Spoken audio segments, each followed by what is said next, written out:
हमारे पास यहाँ पर एक रॉड है जिसका मास m है और लेंथ l है, उसको हम लोगों ने तो रेस्ट से रिलीज किया है, ठीक है, और उसमें करंट I है और G का वैल्यू नीचे दिया हुआ है और आपके पास B0 बेसिकली आउटवर्ड दी प्लेन है। हमें बताना है जब रॉड वर्टिकल के साथ जब थीटा एंगल पर होगा तो हमें बताना है कि रॉड का ओमेगा क्या होगा, अल्फा क्या होगा, एच पैरेलल क्या होगा और एच परपेंडिकुलर क्या होगा।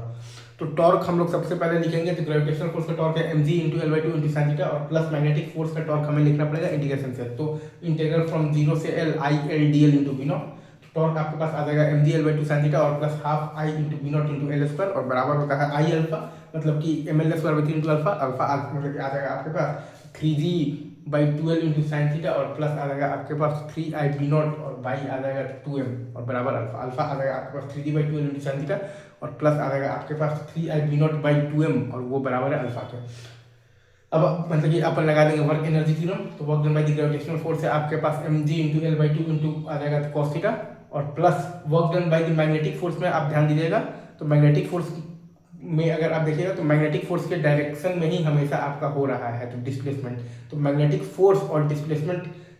जो वेक्टर के बीच का एंगल 0 डिग्री है, आपके पास मैग्नेटिक फोर्स और डिस्प्लेसमेंट वेक्टर के बीच का एंगल है 0 डिग्री। तो मैग्नेटिक फोर्स है आपके पास I L into B0 into आ जाएगा आपके पास लेंथ ऑफ द आर्क, मतलब कि r इंटू थीटा, मतलब कि L/2 इंटू और थीटा जो चला है वो है मतलब कि है आपके पास π/2 माइनस थीटा और बराबर है आपके पास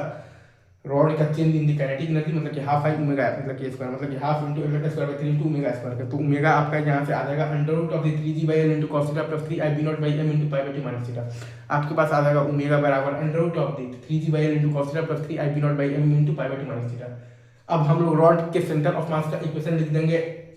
हम लोग बेसिकली अलोंग दी रॉड और अपन लिखेंगे रॉड के सेंटर ऑफ मास का इक्वेशन लिखेंगे तो परपेंडिकुलर टू दी रॉड। तो रॉड के सेंटर ऑफ मास का इक्वेशन अपन लिखे हैं अलोंग दी रॉड, तो H parallel minus mg cos theta बराबर m into omega square into L/2, मतलब कि 3g/L into cos theta plus 3I V0/m into π/2 minus theta into L/2। अब अपन रॉड के सेंटर ऑफ मास का equation लिखेंगे rod के परपेंडिकुलर डायरेक्शन में, तो हमारे पास आ जाएगा h perpendicular plus mg sin theta plus I L V0 बराबर आ जाएगा m into alpha into L/2, मतलब कि 3g/12 into sin theta plus आ जाएगा 3I V0/2m इंटू L/2। हमने रॉड के सेंटर ऑफ मास का इक्वेशन लिखा है रॉड के पैरेलल डायरेक्शन में, तो h parallel minus mg cos theta बराबर m into omega square into L/2, तो 3g/L इंटू आ जाएगा आपके पास cos थीटा और प्लस आ जाएगा 3I V0/m into π/2 minus theta into आ जाएगा आपके पास L/2। और हम लोगों ने रॉड के सेंटर ऑफ मास का इक्वेशन लिखा है रॉड के परपेंडिकुलर डायरेक्शन में, तो हमारे पास आ जाएगा h परपेंडिकुलर और प्लस